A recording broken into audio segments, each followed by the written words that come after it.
Many recruiters will block out times in their diaries to do particular tasks. I'm going to spend 2 hours doing business development, but what does that actually mean? For example, I'm going to build a project of at least 30 great candidates within this hour-long period, and they're all getting a first message. Set small, tangible goals that will set you on your way to your weekly KPI or target. That's how we do that, and that's how I keep myself accountable moving forward. Welcome back to another episode of the Recruitment Mentors podcast. I'm your host, Hisham Azuz, and on this week's episode, I was joined by Lewis Gadsdon, who has built out a successful career over the last 7 or so years at Wiser Elite. Now, before that, he was destined to become an actor, but after giving it a real go, he kickstarted his recruitment career with a point to prove at 25 years old and hasn't looked back since. We dug into so much on this episode, from how he's gone about mastering the player coach role, how he manages his time to perform and get the best out of his team, how he went about holding the top performer title back to back, what good BD strategies look like, and so much more. Enjoy the episode. Lewis, welcome to the podcast. Cheers, mate. Thank you. Thanks for coming in. Yeah, thanks for having me. What do you think of the space? It's awesome.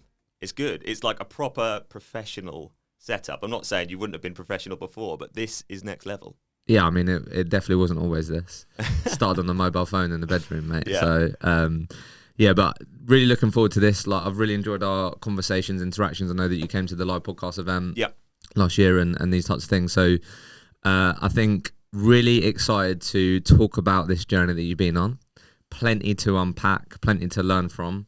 So I guess like I always like to do on these episodes, it just give some immediate context in terms of where is Lewis on his recruitment journey. Yeah. So we're just saying that you've been in the recruitment game now for nearly 7 years. Yeah. And I think what I find really interesting is that for a lot of that time, you've been in a player manager role since 2018. Yeah. So player manager being that you're someone that is still very much hitting a number, performing, but also then responsible for managing a team, getting the most out of them, these types of things, right? Correct, yeah. Cool. So I think some of the key things that we put down here, so you've always, I know it's sort of sometimes fluctuated or whatever, but I think you've always ended up leading and managing a team of around 5 people. Yeah, 4 to 5 people. 4 to 5 people, right? And is that where you're at right now? Yeah, currently managing a team of 4. 4. 5 myself included, yeah. Okay, awesome. And I think one of the things quite notably is, so 2019, 2020, yeah, Lewis kept hold of the top performer title at Wiser, and your best year billings wise has been 380 grand. Yeah. And obviously bearing in mind that's whilst being in a player manager role. Yeah, correct. Right? Yeah. So loads to unpack here. We're going to talk about leadership. We're going to be talking about business development, time management, because I know that's something that you're known for. Building communities, because I know that's something that you guys have done really successfully. But where we always like to start is the £1 million question. So I'd love to get your take, Lewis. What are the common characteristics and traits that you believe make up a highly successful recruiter in today's market? Let's start there. Well, I'll tell you what I normally look for when hiring someone. First and foremost, you need to be a bit nuts. And by that, I mean in a sense of you have to be comfortable not fully being in control. If you're a control freak, recruitment is probably going to come hard at you. So you can always have your process. You can literally nail the preparation. You can nail your messaging. You can nail your registering, your qualifying, your CV sends, all of that sort of thing. But at the end of the day, you cannot do an interview for your candidate. Recruitment is one of the only businesses in the world where your product has emotions. It has finances, the weather, relationships, sports, pets, whatever, all of that sort of thing, which can knock it on any one given day. And it all comes down to a human impressing another human over a course of half an hour or an hour, which is madness when you break it down like that, isn't it? It's absolutely mad. So if you're a control freak, you got no hope. So that's the first thing that I look out for. Second thing I would say, and in my current team, under the current regime, everyone's got this in some capacity. They need to make it work in recruitment. They need to make it work. There needs to be an underdog story, or something going against them, a point to prove, a chip on the shoulder. Not to immediately make it all about me, but when I started in recruitment, I was 25. So I was a bit older than most. I was a failed actor. Yeah. My girlfriend lived in London. I was living back home with my parents in Norfolk. We were on completely different working schedules because I was doing hospitality jobs to support myself. And also, my degree wasn't worth the paper it was written on because guess what? I did a degree in acting. So all of that sort of thing stacked up against me. And when an opportunity like Wiser came knocking and I managed to get that foot in the door, I was going to move hell and earth to make it work because I needed to. I wanted a better life for myself. And that was it. And then from there, God bless my in-laws. They live in Oxford. They took me in as well, pretty much rent-free. So I'll never forget that. And I commuted for 10 months from Oxford, 3 hours, 20 minutes every day. Grim. To add insult to injury, the train times didn't really align either. So I'd either end up being 5 minutes late into the office or 40 minutes early. So guess what? 40 minutes early nearly every day. And we did that for 10 months until basically got ourselves into a good enough position to start renting a place, me and my girlfriend, who's now my wife. So that's amazing. All worked out pretty well in the end. But taking it back to the question, something to prove. That's what we need. There's one person in my team who slept on a sofa for 9 months, and he's now one of our top performers. Like, do you know what I mean? That sort of behaviour, those characteristics that you need to be successful in the recruitment, because it's not easy, and it's definitely not the best paid to start off with. Love that. I'd probably say what I'd add to that, I don't know what you think, but you're not saying that you need to have that to be successful, right? But it can damn help. If it's something that I automatically look out for, yeah, of course you don't need to be. I know some excellent recruiters that, you know, on the face of things, did not need to make it work, or did not need to make it work in any way, shape, or form. And I'm not saying you need to be as extreme as how I did it and have everything stacked against you, but look, it helps for sure. It helps, and it helps me make a decision. So I have to ask, because when you said it, I was like, oh, really? Like, talk to me about this acting journey, mate. Like, what did we learn from it? What was most difficult that you was most surprised by? Yeah. Like, yeah, obviously that was, like you said, I don't know what we want to call it. Like, the one, I guess that would have been a challenging period, right? Because I'm assuming you would have sort of been telling people that I'm an actor, I'm going to be an actor, these things. And then there would have been a moment where you're like, fuck yeah, I'm not sure this is actually who I'm going to be. And then obviously recruitment's ended up giving you an awesome opportunity and you made the most out of it. But what did we learn from that acting period? Yeah, I look back at it as a bit of a quarter life crisis, not going to lie. But growing up as a kid, like, it was always what I was going to do. It was always what I was going to do. I was like locally known for like Amdram performances, doing all those sorts of things, in the local paper for doing it. My high school was a performing arts college as well. It was meant to be written in the stars for me. Do you know what I mean? It was going to happen. And do you know what? I literally gave it my all, put all my eggs in that basket. And obviously then went on to uni, did that, got my acting degree. And I worked for 2 years solely, hence why I was 25 when I started recruitment. I worked for 2 and a bit years solely supporting myself with acting work. Did okay, don't be wrong. Hadn't moved out, still lived at home for the most part, but I was going on tours and doing all that. Anything sort of thing. Have you got any of those? Have you got any stories? In any way, shape, or really? form, a couple of adverts. Really? A couple of adverts, and a couple of theatre tours, which was great. Yeah. But then I just always found myself at the end of each job just being like, I need structure. I need structure, and I expect I can be working harder. Like, in acting, it's funny. So many people want to do it, but so many people just end up waiting around for the phone to ring. Their agent to call, and it was fine. But I was always actively seeking work, and I got to the point where I was like, I'm outworking my agent here and trying to get myself different jobs. And I was doing jobs that weren't glamorous. I was doing jobs that might have been looked down upon by the upper echelon of actors. But guess what? I was supporting myself as an actor. Weirdest job that you've done? Huh? Weirdest job that you've done? I would say it's a weirdest job, but I had a steady gig in acting, which was doing theatre and education, so touring around schools and whatnot. Okay. It's quite funny. Walked past Central Foundation School this morning, just near XOYO over there. I was like, not only have I been in XOYO, but I've also taught at that school.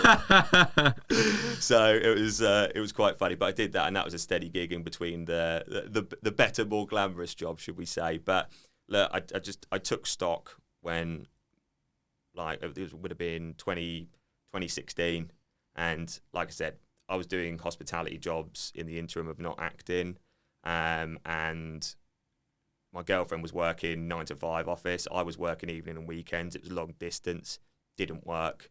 It was put massive strain on it, and I was just like, I just expect more from my life. I expect more. I can be doing more. I can work harder than this. And that's when I just had the epiphany. I'm like, right, okay, now's the time. Yeah, no, I really respect that. And put that on the back burner and see where we end up and focus on making sure we've got a good trajectory first. No, the way you talk about that, I think we can apply this to recruitment, right? And I'm sure you've had people maybe in your team or whatever, but I think there's nothing wrong with being able to look in the mirror and go, you know what, I've given it my all, and maybe this isn't right or whatever, and you can absolutely apply that to recruitment. But the real question is, did you give it your all? You know. Yeah. So no, I had to ask, and it is really interesting you say that. I always like to have conversations in saunas at the gym, and there's a guy that I spoke to who's an actor, and I was like, we spoke about it, and he said about the things that you said, and I feel like there's quite a lot of jobs like that. So I'd say like personal trainer. Yeah. You might get into it because you love fitness and these things, but it's fucking sales. Like you're not getting any clients unless you go out to them and speak to them and go, have you got these problems? Have you got these challenges? But like if you just if you think, oh, I'm going to become a PT and then I'm going to get clients, it doesn't work like that. And it was sort of the same that this guy was saying around acting. So I'm not surprised you're saying that. It's like, oh, I don't just like get to do amazing jobs that I really like. I actually have to do BD and like network and speak to people, and like there's a lot to it, isn't there? So it's just interesting you saying that. So just to frame it up then. So I think you said that early on, so you've pretty much done you've only hired and done SDRs only. Yeah. I think you put here, from 2021, or was it before then? Yeah, from January 2021, we solely focused on SDRs because that was when me and Lauren, my team at the time, moved across to Wiser Elite. Part before that was Wiser Graduates. But my team was always tech sales. Yeah. So we were doing entry-level positions into customer success, account management, SDRs, inside sales, all of those sorts of things. But it was always tech-focused, always sales-focused, but predominantly entry-level. So it's typically entry-level, right? Yeah. So talk to me about, looking back then, what were some of the, like, you clearly had a point to prove. Yeah. You wanted to make it work, you were committed. So you clearly got to a point where you could support yourself and your partner 10 months in. Yeah. Like how difficult was the early period, like looking back? Like anything stand out in terms of what was extremely difficult? What were some of the biggest challenges that you had to work through, overcome? Early on, what did Lewis had to really work on to make sure that you didn't then fail at recruitment? If you don't mind, I'll frame it as in a sense of like what I'd tell old Lewis. Yeah, let's do that. Yeah, let's do that. So first and foremost, you're going to build 14K in your first month. You're not sick at recruitment, right? You're not sick at recruitment. You haven't worked it out. You're not some sort of recruitment prodigy. You're going to go the next 8 weeks and you're going to bill fuck all. Okay? You're going to bill fuck all. There's going to be moths flying around your name on the money board and all that sort of thing. But don't worry. It's all going to work out all right in the end. But the first tangible bit of advice that I'd probably give is build out relevant LinkedIn connections early. So your LinkedIn page is like your shop front.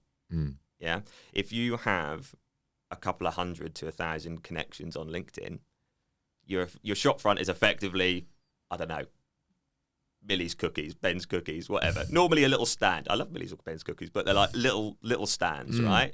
Whereas in actual fact, we start getting into the tens of thousands and all that sort of thing. We're talking Sports Direct or Selfridges. Like, do you know what I mean? You want people browsing your shop and hopefully hoping to buy. So that is the first thing I wish I'd have done early doors, and that's what I tell my team to do from now on. Be on your phone. It actually works better on the LinkedIn app. To actually make connections with people as opposed to doing it on your desktop. So if you want to build a search of relevant people in your market, so if you're a recruiter, obviously ours was like SDRs, sales directors, heads of sales, go on the LinkedIn app, build a search there, and you can actually just hit them one-touch connections. Really? Yeah. One-touch connections. Well, when you've got the search up? Yeah. Obviously, there's now a massive limit as what you can do now. There's 100 a week or something like that. It didn't used to be like that, but still, those connection requests should be topped up all the time. Making sure you're in the shop window for people to see what the hell you're up to and start rating you. I'd also say the biggest thing you can do is actually invest in relationships early, build relationships. The best recruiters I've seen do not facilitate transactions, in this case placements. You know, you don't just take the brief, find the candidate, send it, place it, thank you very much, see you later, and don't get to actually invest in your client or know them. My first taste of this, so mum's a hairdresser, dad's a fruit and veg man on Great Yarmouth Marketplace. If you've ever been to Great Yarmouth, I'm sorry, it wasn't me. But in that vicinity, and this is where I came to realise that quite early on, my dad had a fruit and veg stall, but there were 4 other fruit and veg stalls within 100 foot of each other, okay? And my dad's was always the busiest. And you rack your brains and I'm like, well, why was it always the busiest? He's not selling any different fruit, any different veg. His prices are probably a little bit higher than the rest. There's no real difference, but yet people are queuing up to speak to my dad and buy their fruit and veg from him and not going to the other 4 stalls. And it was because my dad invested in people. People didn't come to the stall to buy fruit and veg. That was a byproduct. They came to have a conversation with my dad, because even when they were walking past and not buying anything, he was always shouting people, saying hello, having a little interaction with them, ask them about them, invest in it. It's almost like therapy for some people, I think, that used to come to the stall, especially like lonely older people. They were like absolutely adamant that they would just go to my dad's for his fruit and veg. And it's exactly the same in recruitment. I encourage my team to always spend time with people that can help them, not in a selling capacity.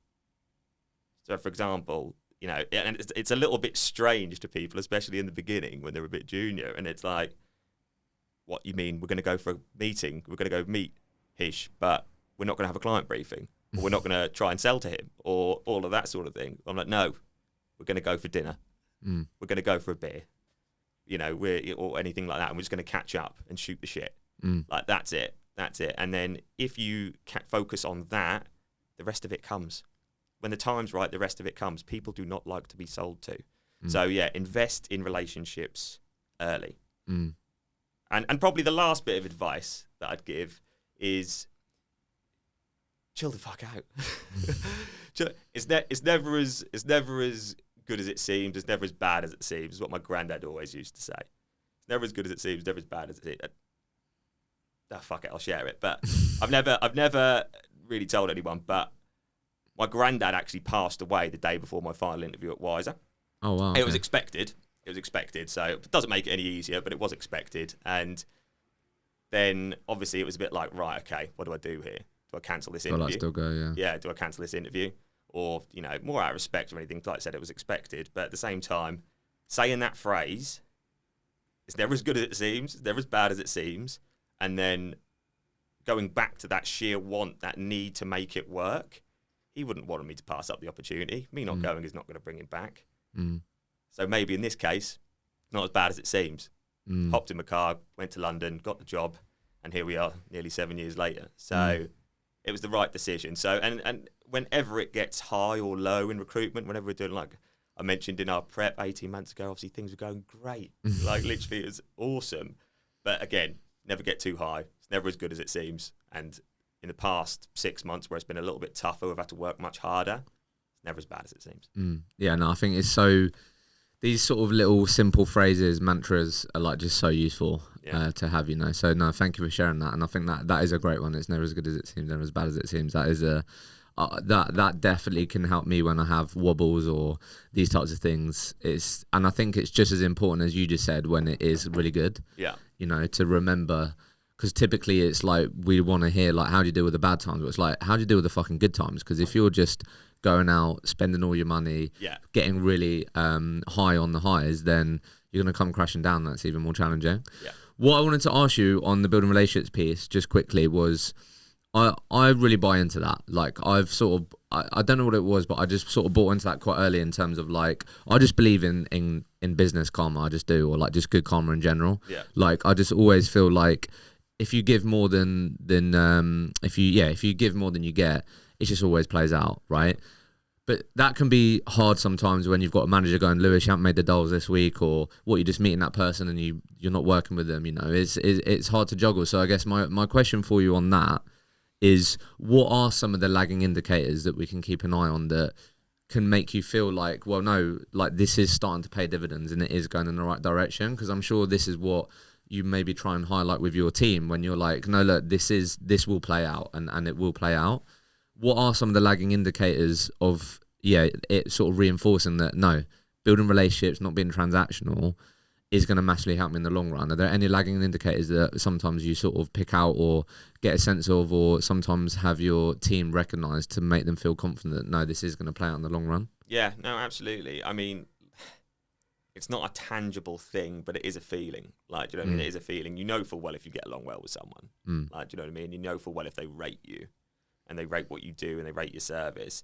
The key thing is always making sure, okay, looking at the long-term vision, is this going to go somewhere? Like, at any one time, can we identify a time where this will be beneficial? It doesn't always need to be beneficial. Like, a lot of my clients, I actually, they've turned friends, and I actually just enjoy spending time with them. I go meet them for a beer. Like, do you know what I mean? It's absolutely fine. But, there always does need to be that thing in the back of your mind of, look, don't sell to them straight away. Don't think that you need to come back after one meeting, bang, roles, retainer, or anything like that. But just know that at some point, it can get there. It can get there. It's the right person. And that's another thing as well, which I'd probably, not to jump around a bit, but advise to Lewis 7 years ago, is identify your champions early, especially when you're placing in a more entry-level market. They are the leaders of 3 years' time, 4 years' time, 5 years' time, whatever else it may be. But, for example, there's a number of SDRs that I placed in my first year that are now heads of sales. They're now decision makers. They now have clout to bring us in and do that. And if you keep hold of those relationships and don't just treat it like a fee, actually treat them like relationships, friendships, now you're in that shop window. You're in prime position in that shop window. Like, and that's something that we definitely take forward. So yeah, that they would be sort of the indicators for me. Yeah, no, that's fair. I know sometimes it can be quite hard to sort of have like tangible things, but I wanted to ask. So let's get into Lewis being a top performer then. Sure. So what year was your best year then? 2019 or 2020? 2020. 2020. Yeah. Okay. So let's firstly talk about 2019. What were some of the things that you think you did very well that year to get the top performer spot? As we all know, it's very competitive externally, but it's very competitive internally. Yeah. Right. So getting the top performer spot is absolutely something to be proud of.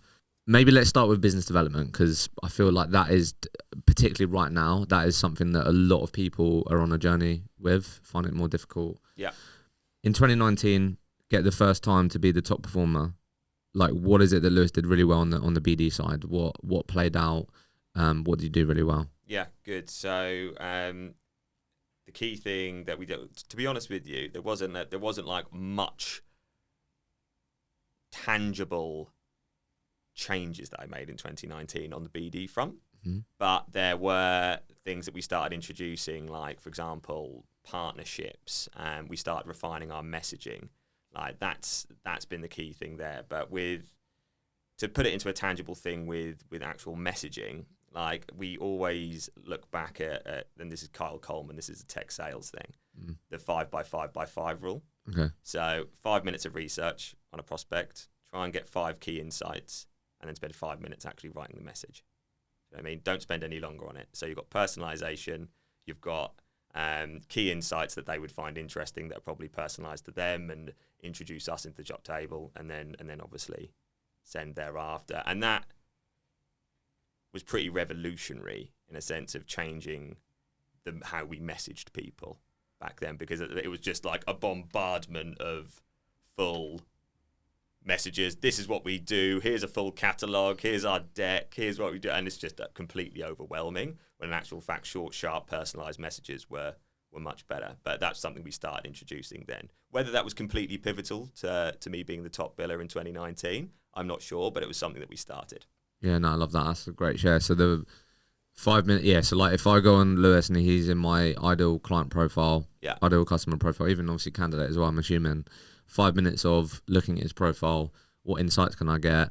What has he been talking about recently that I can potentially use in my message?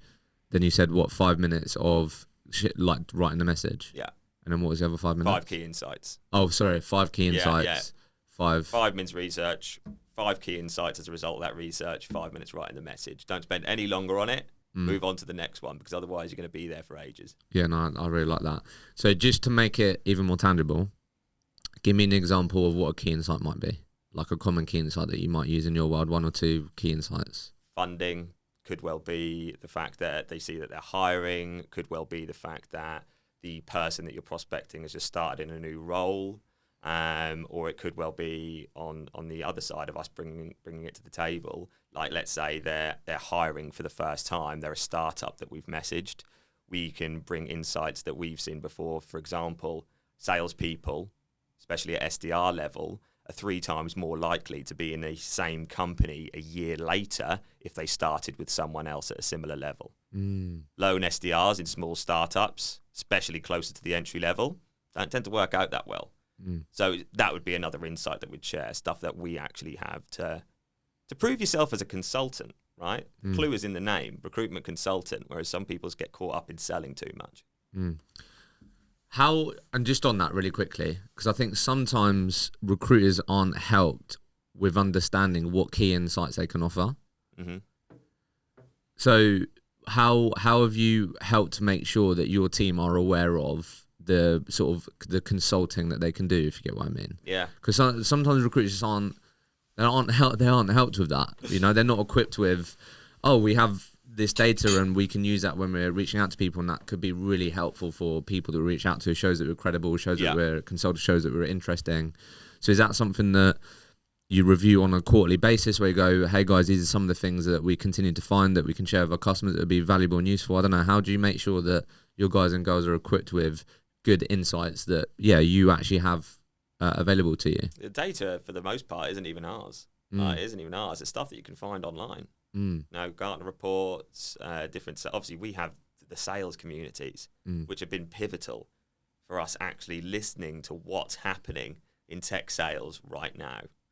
Like, we have trusted community hosts who are people actually in the job, which I'll come on to later when we talk about SDRs of London, but the insight that delivers, because at the end of the day, I'm not an SDR. I can understand it as well as I possibly can, but I'm not in the trenches doing what they're doing day in, day out. I'm doing something, well, not completely different, but quite different. So having that insight, genuine, up-to-date insight, and having a tap into your market in that way is completely, invaluable. Yeah, no, I love that. So 2019, got the top performer title. Yeah. How'd that feel, mate? Ooh, that was good. Yeah. Really good. It was really good. And I cherish that one more, because that one is the one that I actually got to go to the end of year Wiser Awards for. Full black tie, got my trophy, got, my vouchers and all of that sort of thing. 2020, even though I billed more, pandemic came, didn't it? Pandemic came. So I had to enjoy in a tuxedo sitting at home. I collected that one on Zoom, yeah. So that was good, yeah. So let's talk about 2020 then, because I've spoken to, I think we spoke about this before, right? Yeah. It can be probably, I don't know what you tell me, but it's more difficult to retain that sort of top performer title or top performer achievement than it is to maybe get it. Yeah. I don't know if you would agree with that. Yeah, no, it was. I think, I said when we had our prep, and my friend Niall Simpson, me and him went toe to toe that year, and it was spicy right until the last week. Yeah. So talk to me about, so going into 2020, what's Lewis's mindset towards, one, how are you thinking about, right, how can I, improve my billings? Yeah. Firstly, because you might have gone, wow, I've achieved this, didn't think I could do that, and then it's like, oh no, now can I do more? Yeah. So what was the mindset in terms of okay, so how am I now going to be able to improve on what I've just done? And then also, what was you keeping top of mind to have the best chance of, now you've got this label of, Lewis was our top performer. How are you then dealing with that? So firstly, what was top of mind to go, right, how can I now continue to improve rather than this is my level and I'm staying here, Good. Yeah, no, well, obviously, first and foremost, going into that, no one had ever retained top biller or top performer or whatever. So obviously that was something that I was determined to do. Now that I'm there, okay, now's my opportunity to do that, which is great. But look, going into year 2, going into 2020, I'm not going to sit here and say it's solely down to all of my actions. There's always an element of luck. There's always an element of luck. And in this case, we won, the business won. I didn't win it personally. I was part of the process, but didn't win it like single-handedly. We won a £500,000 account, of which I led, and I made hay when the sun shone. that was it. That was the bottom line. But obviously, I'd put myself in a position prior to that to obviously be given the opportunity to lead all the delivery on it and do so on and so forth. So I want to make that abundantly clear from the off. But tangible things.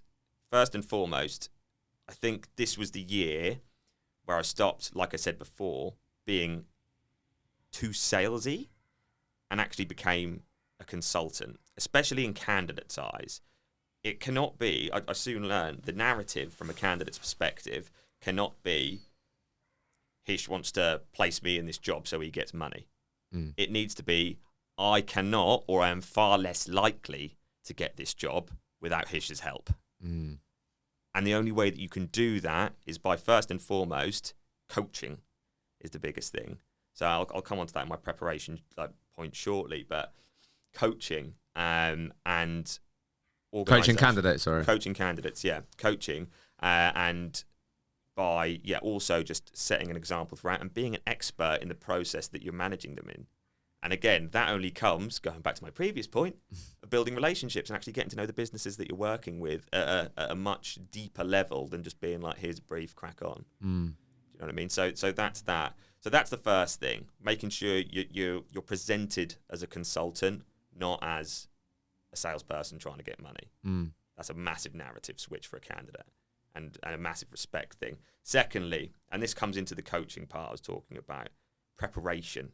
I think this was the year I really nailed my candidate prep for interviews. It's a massive problem in the industry where people just, especially at entry level, when you're dealing with grads or second jobbers, they basically do the interview for them. In a lot of sense. You think that you need to run hour-long seminars in order to make sure that the candidate gets enough information to nail their interview, because as I said before, you can't do the interview for them, but this is as close as we can get, right? This is as close as we can get. But I didn't do that. My first interview, in most cases, all SDR first rounds look pretty much the same. They're 30-minute chats with either HR or a hiring manager. Cards on the table, are we compatible? That sort of thing.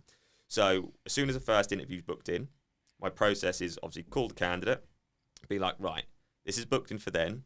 At least 24 hours before, let's have a little 15 minutes to half an hour prep call. I'm going to send you across some bullet points. And they're always very similar. Like they're not always completely the same because you need to adapt your process given the client. But it'll always be, I want you to come prepared to this prep call that we're going to do with a 20-second overview of the business, the product, and the problems that it solves. Not like any verbatim off the website. I want to know how he's just going to say it. You know, how you'd say it to your friend going for a walk or whatever. The second thing, I want you to come with at least 3 bullet points of why you want to work for that company specifically. I'm not saying why you want to be in sales, not saying why you want to be in tech. What is it specifically about that company that gets you going? You know, why you want to go? Is it the fact that you've identified some awesome progression studies from people on LinkedIn that have been in a similar position? Is it the funding? Is it, you know, is it their branding? I don't know. You know, there's better reasons out there, but I want reasons specific to that company. And then lastly, of course, specific personalized questions for your interviewer. Look at their LinkedIn profile. Make sure you got that. You come prepared to our prep call with all of that, and then we'll run through it and see where you're at. And that's it. And again, you're setting the precedent for candidates. It's not like, okay, yeah, I'm going to send you all this stuff. Here you go. Take a look through, and we'll have a little catch up before, and then good luck. Do you know what I mean? You've got to be like, okay, and then deliver the feedback. If their answers aren't good enough, be like, cool. We need to look at this in a different way. And that's why you do it 24 hours before, because there's still time to fix things then. If you do it on the morning of, it's too late.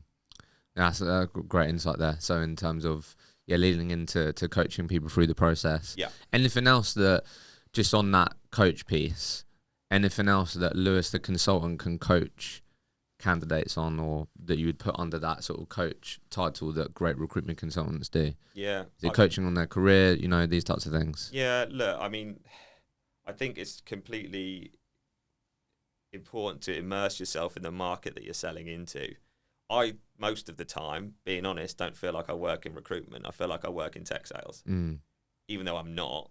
But we are consistently doing events with that market. I know, a lot of the LinkedIn top voices like Tom Boston and all of those sorts of people. Morgan Ingram's now doing the elites for us, our awards ceremony in May. Like, these are all people that I can call upon and message at any one time, and just spending time with those people and getting the insight and almost feeling like you work in the market that you're selling into as opposed to recruitment.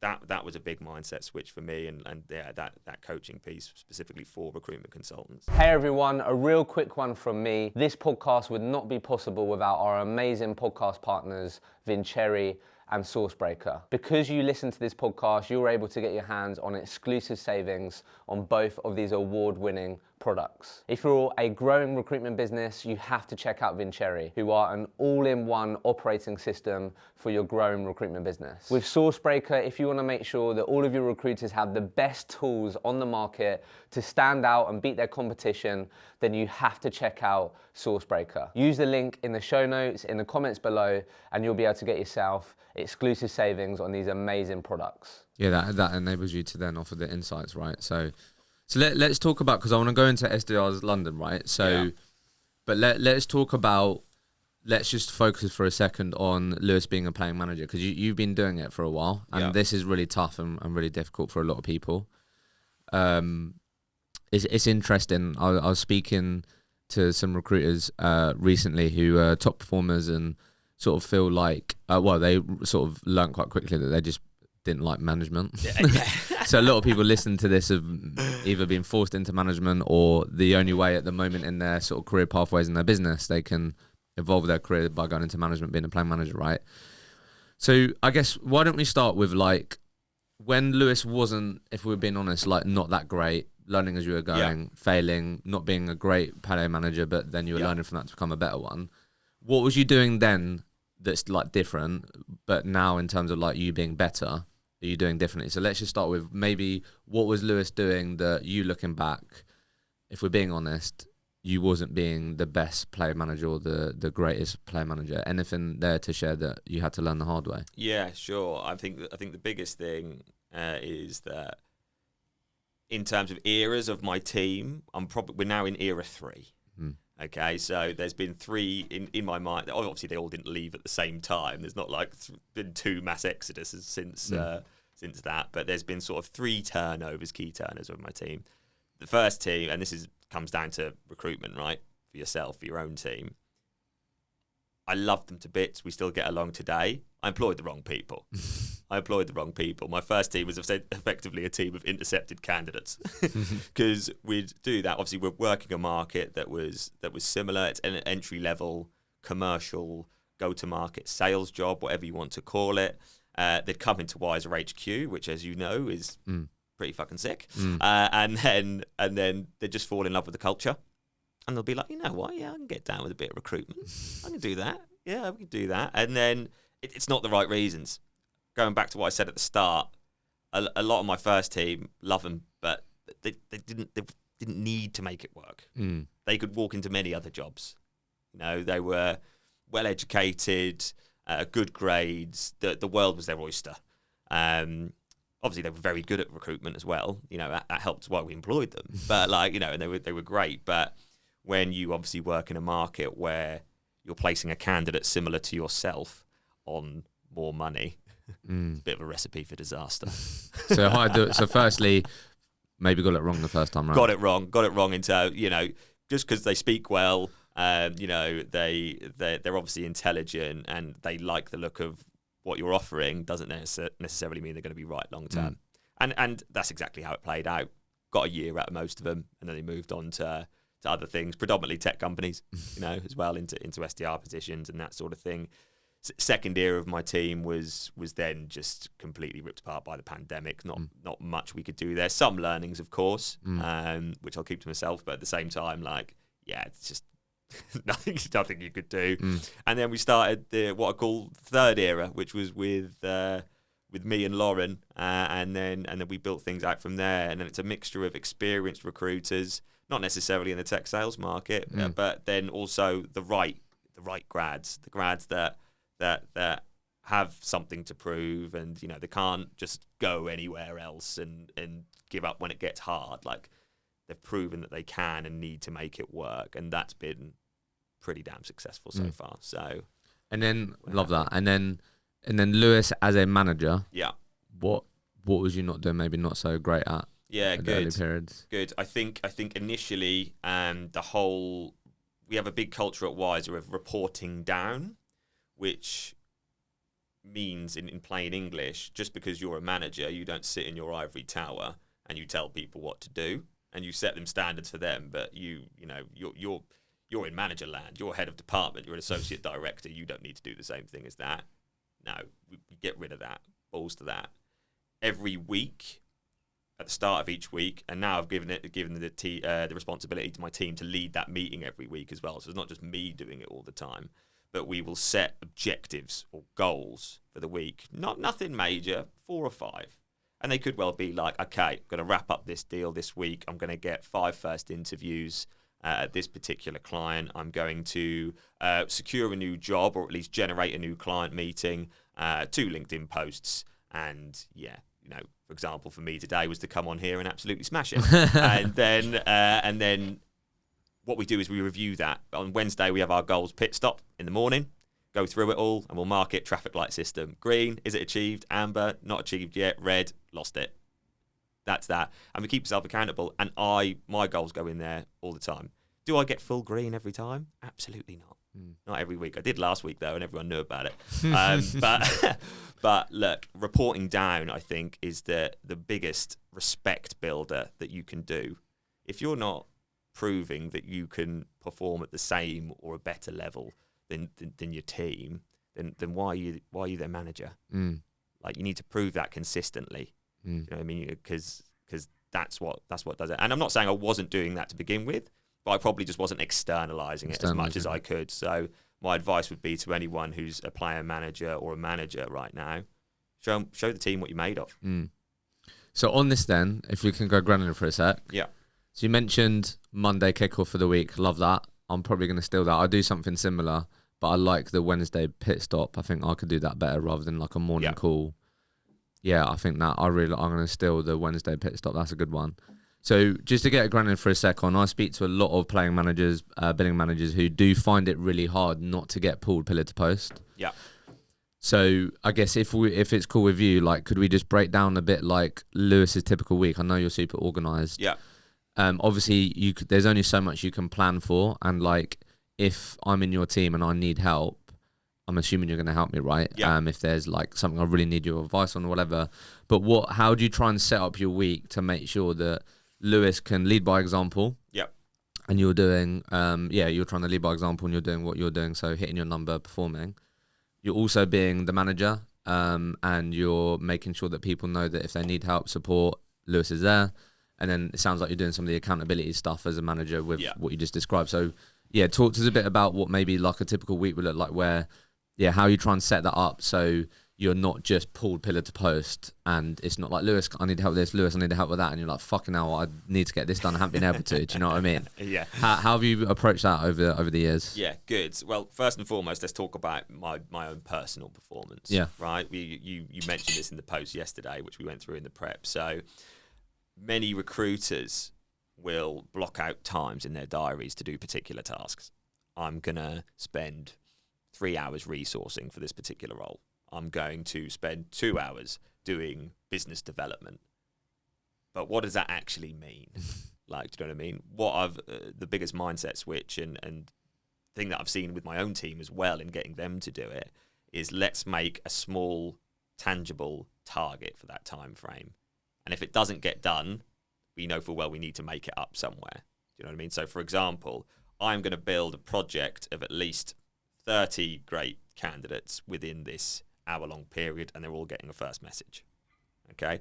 I'm going to put 10 excellent prospects into our CRM system, and they're all going to get a first message within this 2-hour period. You know, all of that sort of thing. rather than just being 2 hours of BD, 2 hours of resourcing, set small tangible goals that will set you on your way to obviously your weekly KPI or target. So that's how we do that, and that's how I keep myself accountable moving forward. In terms of the team, being a manager, I think it's important to pivot because shit hits the fan, right?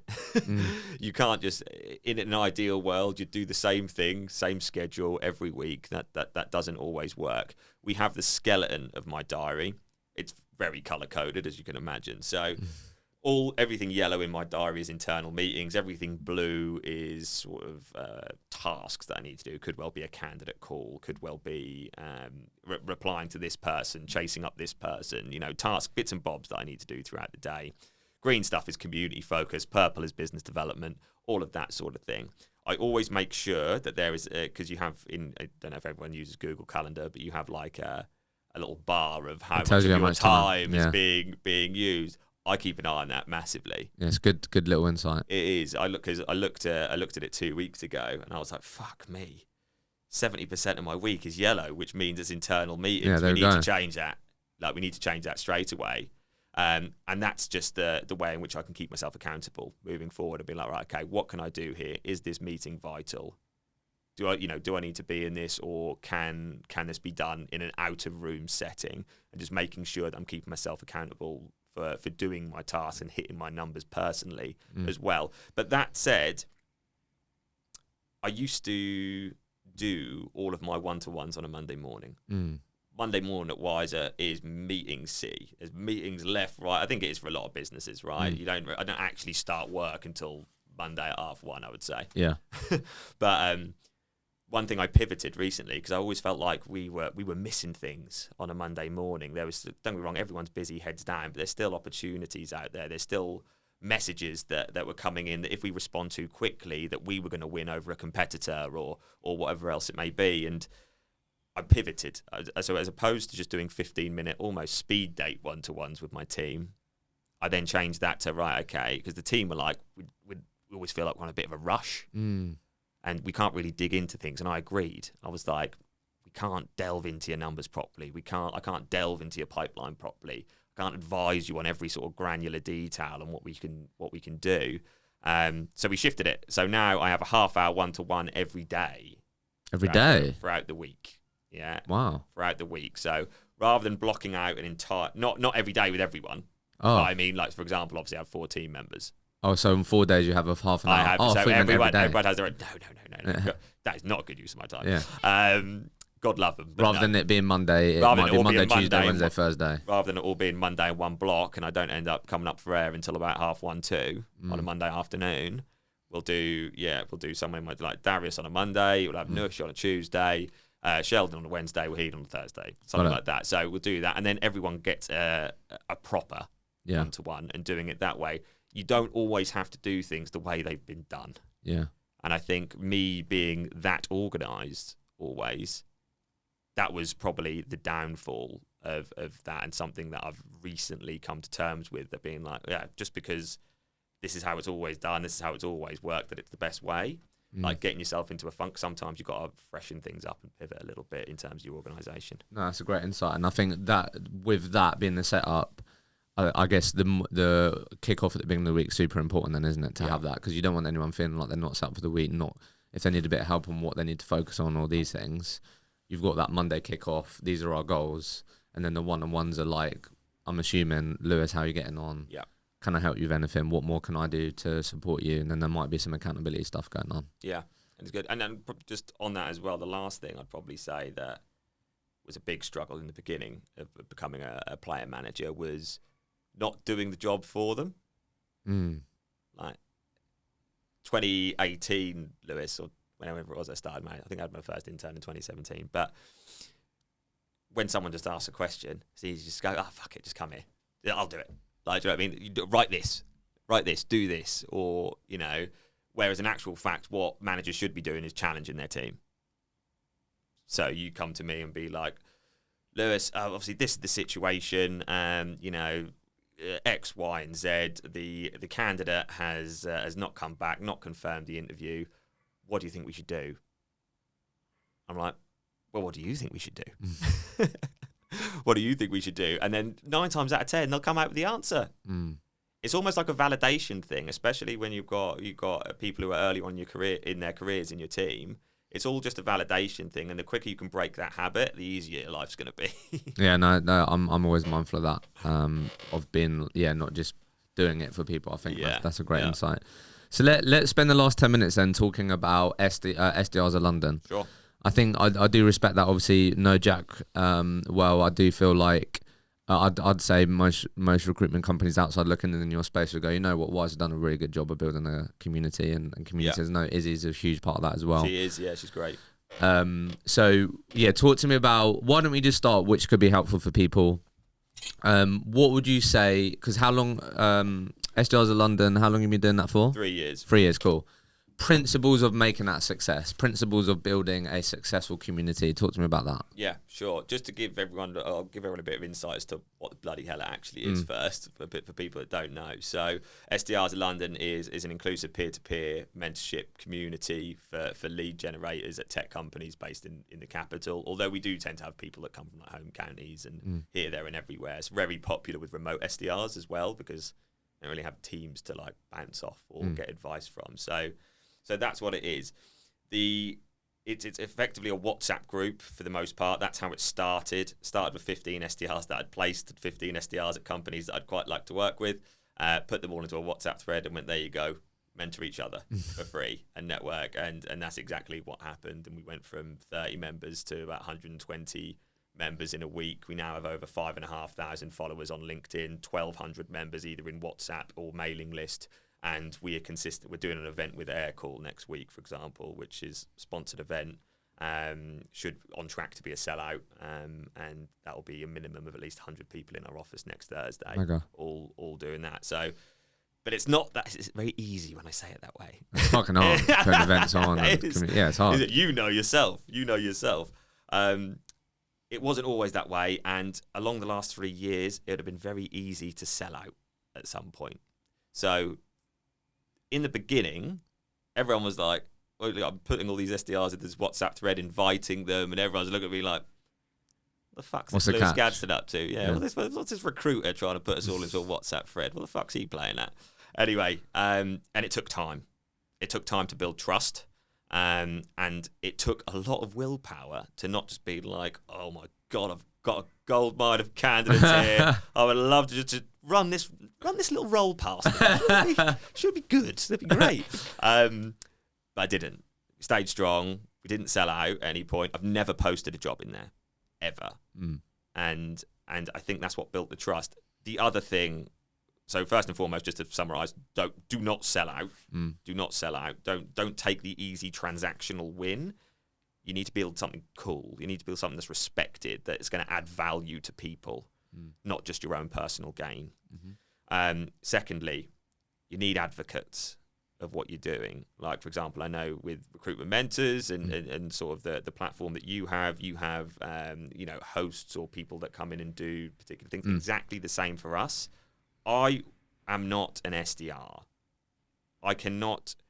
Even though I understand pretty damn well, I'd like to think, about the day-to-day of an SDR, there's still certain nuances and things that I can't do. And at the end of the day, I've never been one. I can't relate to their problems. I haven't sat in the seat. I haven't walked a mile in their shoes. So from that, pretty early on, I realised that we need some advocates on the ground. People that understand Wiser, people that know that we're not in this for the wrong reasons, that we can put as leaders within the community that the wider SDR community can come to. And obviously there are experienced SDRs. The first ones we had were Ben Smith at ReachDesk, Jack Nico at Sales Loft, Will Gay at Cognism, all of those sorts of people. And they were just well respected among the community, and that was a game changer as well. And that's really what then set us on a trajectory, because there was then that extra layer of people that fully understood, backed Wiser, knew I wasn't there just to try and makes the world's best talent pool. But that was it. They were the two key things I would say were super successful and then set us on the right trajectory. And then let's just be real though, right? You've good like revenue can be attributed to SDRs London. Of course, yeah, no, absolutely, of course. And I didn't like, don't be wrong. First and foremost, it's there to help the SDRs. Yeah. But what's the byproduct? Yeah. It goes back to my shop window analogy. We're always in the shop window now. We're in the shop window for most of the tech market, because people, especially among the sales functions, people know us. We've got so many people in our communities now across, because it's not just SDRs of London. Yeah, you've got different ones. The SDRs and SDRs of London started getting good and getting promoted to AEs, so we have to create AEs of London and start addressing issues about emerging account executives, people transitioning into that role. We had the elite for sales leadership and go-to-market leaders, and we've now got making moves, which is less so helping you along in your career, more so a catalyst for change. It's our women in tech sales community. Did an event the other week around, the other week, it was just before Christmas, around maternity leave and being an individual contributor, because obviously when you go on mat leave, you lose your OTE, which is like, it's madness. So it's more of a catalyst for change, that one, and trying to educate the industry. But yeah, with regards to doing all of those sorts of things, you do something good for people, they will want to do something good for you. But your heart's got to be pure, your motivation's got to be 100%. right. But like, let's just be real, right? Like, it's good. So like, I'm assuming, you can tell me, but I'm assuming you would have had moments where people would have reached out to you and gone, Lewis, I've actually been part of the community for ages, and I actually would love some career advice, or I think I might be, and then you might work with them, right? So that's one thing. And then also, it's going to impact BD. It's a differentiator. It's, Lewis, I've seen what you guys are doing with SDRs in London. You're the type of recruiter that I want to sort of partner with. Yeah. You're probably going to be really close to what it is that people want. So I'm assuming it's going to help with BD, right?